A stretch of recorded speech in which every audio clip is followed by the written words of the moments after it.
Hello everyone, welcome to my channel. History का practice set है। Important question है NET JRF के लिए और भी सभी परीक्षाओं के लिए इंपॉर्टेंट है, और इसमें प्रीवियस ईयर के क्वेश्चन भी हैं। तो अगर आप चैनल पर नए हैं तो चैनल को सब्सक्राइब कर लीजिए, क्योंकि इस चैनल पर डेली प्रैक्टिस सेट करवाई जाती हैं जो आने वाली परीक्षा के लिए काफ़ी हेल्प मिलेगी। तो चलिए इसका पहला प्रश्न देखते हैं। पहला प्रश्न है, 16 महाजनपद की सूची निम्नलिखित में से किस में उपलब्ध है? तो ये अंगुत्तर निकाय में उपलब्ध है। Right answer option number D हो जाएगा। वासुदेव कृष्ण का प्राचीनतम साक्ष्य जो है वो हमें छंदोग उपनिषद से मिलता है, और महाभारत जो है वो भारत का प्रमुख ग्रंथ है। और संयुक्त निकाय जो है वो सुत्त पिटक का तृतीय ग्रंथ है। यह आकार में दधि निकाय और मध्यम निकाय से बड़ा है। तो राइट आंसर हो जाएगा ऑप्शन नंबर डी, अंगुत्तर निकाय। नेक्स्ट देखते हैं, जग्गैपेट शिल्प का संबंध किससे है? तो ये बौद्ध धर्म से है। राइट आंसर सी हो जाएगा। जग्गैपेट शिल्प का संबंध बौद्ध धर्म से है। जग्गैपेट स्तूप अमरावती आंध्र प्रदेश क्षेत्र के सबसे पुराने स्तूपों में से एक है। सातवाहन काल में वेलागिरी के रूप में जाना जाने वाला जग्गैपेट स्तूप भिक्षुओं के लिए एक महत्वपूर्ण बौद्ध प्रतिष्ठान है। इसका राइट आंसर हो जाएगा ऑप्शन नंबर सी। नेक्स्ट देखते हैं, निम्नलिखित में से किन राजवंशों के साथ गुप्त शासकों ने अपनी स्थिति व प्रतिष्ठा बढ़ाने के उद्देश्य से वैवाहिक संबंध स्थापित किए थे? तो ये किए थे लिच्छवी से, वाकाटक से, नागवंश से, कदम से। तो इसमें से जो राइट आंसर हो जाएगा ऑप्शन नंबर डी हो जाएगा। 1, 2, 3 और 4 ये सभी से किए थे। लिच्छवी जो किए थे वो चंद्रगुप्त प्रथम ने किए थे, और वाकाटक राजवंश जो किए थे वो चंद्रगुप्त द्वितीय ने अपनी पुत्री का विवाह किया था वहाँ।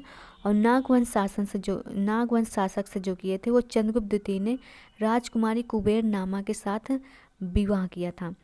और कदम वंश में जो किए थे वो कुमार गुप्त का विवाह चंद्रगुप्त द्वितीय ने करवाया था। तो राइट आंसर हो जाएगा ऑप्शन नंबर डी। नेक्स्ट देखते हैं, बालकृष्ण बुआ इचलकरंजीकर किसके लिए जाने जाते हैं? तो ये जाने जाते हैं हिंदुस्तानी संगीत के लिए। राइट आंसर ए हो जाएगा। नेक्स्ट देखते हैं, नेक्स्ट क्वेश्चन है, नीचे दो कथन दिए गए हैं। अभिकथन ए है और दूसरे को तर्क आर कहा गया है। अभिकथन इसमें पढ़ते हैं, लगभग 1715 से बंगाली व्यापारियों ने ब्रिटिश नौ परिवहन सेवा के विकल्प और अपने मालवाहक यातायात के लिए ब्रिटिश पोतों के उपयोग को प्राथमिकता दी। तो ये सही हो जाएगा, कथन सही है। और उसके बाद तर्क है, वे निजी जहाज को अपना माल सौंपने में असल में उस कंपनी को माल सुपुर्द कर रहे थे जिसका अंग्रेज के पास विशेषाधिकार था। तो आर भी सही है। तो इसका जो राइट आंसर हो जाएगा ऑप्शन नंबर हो जाएगा ए। आर ए और आर दोनों सही हैं और आर ए की सही व्याख्या है। नेक्स्ट देखते हैं,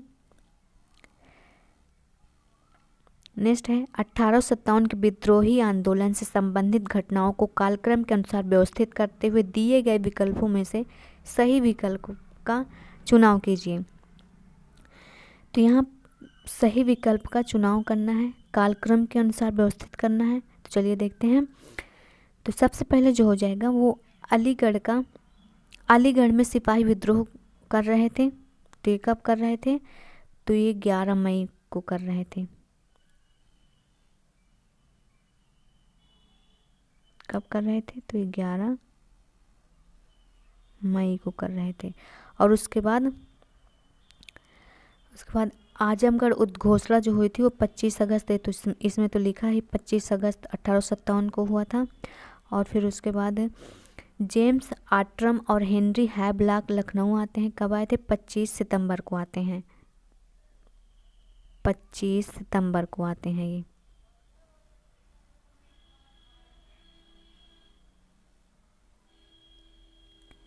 पच्चीस सितंबर को आते हैं। और हेनरी लॉरेंस चिन्हट की लड़ाई में मौलवी अहमदुल्ला से पराजित हो गए थे। तो कब हुए थे ये? 30 जून को हुए थे। तो ये हुए थे 30 जून को। तो सबसे पहले अलीगढ़ में सिपाही विद्रोह कर रहे थे 11 मई को, और फिर उसके बाद आजमगढ़ उद्घोषणा जो हुई थी 25 अगस्त को हुई थी। तो BDCA राइट आंसर जो हो जाएगा ऑप्शन नंबर सी हो जाएगा, BDA। नेक्स्ट देखते हैं, निम्नलिखित में से कौन भारत में वामपंथी आंदोलन से संबद्ध नहीं था? तो राम मनोहर लोहिया जो थे वो संबंधित नहीं थे वामपंथी आंदोलन से, तो राइट आंसर सी हो जाएगा। राम मनोहर लोहिया जो थे वो समाजवादी नेता थे, तो राइट आंसर ऑप्शन नंबर हो जाएगा सी। बाकी ये सभी थे, PC जोशी थे, MN राय थे, मुजफ्फर अहमद थे, और भी बहुत सारे थे, जैसे मानवेंद्र नाथ राय थे और SA डांगे थे, गुलाम हुसैन तथा सिंगार वेलू चेट्टियार थे। ये सभी थे जो थे वामपंथी आंदोलन से संबंधित थे, तो राइट आंसर हो जाएगा ऑप्शन नंबर सी। नेक्स्ट देखते हैं, इसमें से कौन सा विद्वान डील एस्पिरिट डेस लोइक्स 1748 में द स्पिरिट ऑफ लॉज के लेखक हैं, जिसमें उन्होंने विश्लेषण की तुलनात्मक पद्धति लागू की थी? तो ये की थी मॉन्टेस्क्यू ने की थी, राइट आंसर ए हो जाएगा। नेक्स्ट क्वेश्चन देखते हैं, निम्नलिखित में से किस सैंधव स्थल का नगर 3 भागों गढ़ी, मध्य व निचला नगर में विभक्त है? तो धौलावीरा विभक्त है, राइट आंसर सी हो जाएगा। धौलावीरा जो है वर्तमान में गुजरात के कच्छ जिले में स्थित है। इसकी खुदाई जो हुई थी वो 1990 से 91 के बीच हुई थी।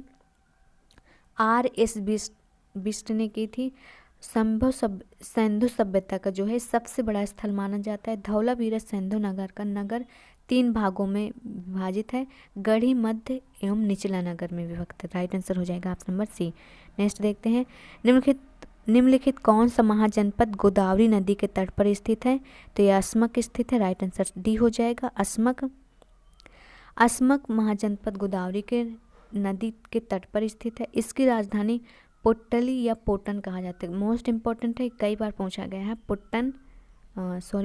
पोटन या पुट्टाली, तो राइट आंसर हो जाएगा ऑप्शन नंबर डी। नेक्स्ट देखते हैं, प्रख्यात अजंता गुफाएं कहाँ स्थित है? तो ये पश्चिमी घाट में उपस्थित है, राइट आंसर हो जाएगा बी।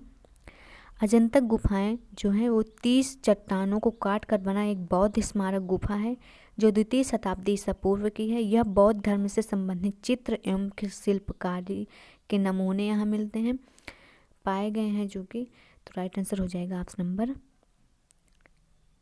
बी। नेक्स्ट देखते हैं, नेक्स्ट है, किसान असंतोष 1857 विद्रोह के प्रमुख कारणों में से एक था, तो सही है ये। और आर है, अवध के लगभग प्रत्येक किसान परिवार का सदस्य ब्रिटिश सेना में था, तो ये भी सही है। तो यहाँ पूछा गया उपरोक्त दो कथनों के संदर्भ में निम्न में से कौन सा कथन सही है? तो ये ए और आर दोनों सही, और सही व्याख्या भी इसकी हो रही है, क्योंकि 1857 की क्रांति से ही संबंधित है ये कारण, तो राइट आंसर हो जाएगा ऑप्शन नंबर, इसमें दिया नहीं है, नीचे शायद दिया है, तो राइट आंसर हो जाएगा ऑप्शन नंबर डी। ए और आर दोनों सही हैं और आर ए की सही व्याख्या है, तो राइट आंसर डी हो जाएगा। नेक्स्ट देखते हैं, पाकिस्तान बनाने के विचार का प्रथम प्रणेता रहे तो कौन थे ये? तो सर सैयद अहमद खान थे, राइट आंसर हो जाएगा ऑप्शन नंबर सी। पाकिस्तान का सर्वप्रथम प्रयोग कैम्ब्रिज विश्वविद्यालय के छात्र जो चौधरी रहमत अली के द्वारा हुआ था, तो राइट आंसर हो जाएगा ऑप्शन नंबर सी। नेक्स्ट देखते हैं, अंगोला के आदिवासी शिकारी फर्मर समूह का नाम बताइए, तो इसका राइट आंसर हो जाएगा ऑप्शन नंबर ए। नेक्स्ट देखते हैं, निम्नलिखित में से किसकी जानकारी हड़प्पा सभ्यता काल में नहीं थी? तो ये वैज्ञानिक तरीके से बनाई गई मेहराब की नहीं थी, राइट आंसर डी हो जाएगा। वैज्ञानिक तरीके से बनाई गई मेहराब हड़प्पा सभ्यता काल से नहीं प्राप्त हुई है, जबकि पक्की ईंटें चन्हुदड़ों से तथा दीवारों की इंग्लिश ब्रांड प्रणाली कालीबंगा से प्राप्त हुई है, राइट आंसर हो जाएगा डी। नेक्स्ट देखते हैं, द्वितीय बौद्ध संगीति किसके शासनकाल में हुई थी? तो ये हुई थी कालाशोक के, राइट आंसर सी हो जाएगा। नेक्स्ट देखते हैं, निम्नलिखित में से कौन सा एक युग में सही सुमेलित है? तो इसका जो राइट आंसर हो जाएगा ऑप्शन नंबर बी हो जाएगा। परिव्राजक घुमक्कड़, ये सही सुमेलित है, राइट आंसर बी हो जाएगा। परिव्राजक सत्य के साधक थे जो किसी एक स्थान पर स्थायी रूप से नहीं रहते थे। वह अपना घर छोड़कर गांव से गांव और गांव से जंगल की ओर भटकते रहते थे। वहां उन्हें परिव्राजक, पथिक या भिक्षु भी कहा जाता था। इन परिव्राजकों में वर्धमान महावीर, गौतम बुद्ध, मक्खली गोसाल बहुत प्रसिद्ध हुए थे। तो राइट आंसर हो जाएगा बी। नेक्स्ट देखते हैं। प्रभावती गुप्ता शासिका थी, तो ये शासिका थी वाकाटक वंश की, राइट आंसर सी हो जाएगा। चंद्रगुप्त द्वितीय द्वारा वाकाटक वंश को प्रभाव में लाने हेतु तो अपने पुत्र प्रभावती गुप्ता का विवाह वाकाटक नरेश रुद्रसेन द्वितीय के साथ किया था। विवाह के कुछ समय बाद ही रुद्रसेन की मृत्यु हो जाने के कारण प्रभावती गुप्ता ने वाकाटक राज्य की संरक्षिका के रूप में शासन करना प्रारंभ कर दिया था। राइट आंसर हो जाएगा सी। नेक्स्ट देखते हैं। किसे भक्ति आंदोलन का संस्थापक माना जाता है? तो ये माना जाता है रामानुजाचार्य को, राइट आंसर डी हो जाएगा। नेक्स्ट देखते हैं। निम्नलिखित भारतीय शासकों में कौन सर्वप्रथम सहायक संधि में सम्मिलित हुआ था? तो ये हुआ था निज़ाम अली, राइट आंसर डी हो जाएगा। नेक्स्ट देखते हैं। सूची 1 को सूची 2 में दी गई 1857 के लिखी पुस्तकों से मिलान करें। तो ये पुस्तक है एक तरफ, तो इसका जो चलिए मिलान कर लेते हैं। सबसे पहले वीडी सावरकर ने जो पुस्तक लिखी थी वो है the first war of independence, तो इसका ये हो जाएगा, ए का पहला ही हो जाएगा। और S.N. सेन ने लिखी थी 1857 और एरिक स्टोक्स ने जो लिखी थी the peasant and the Raj,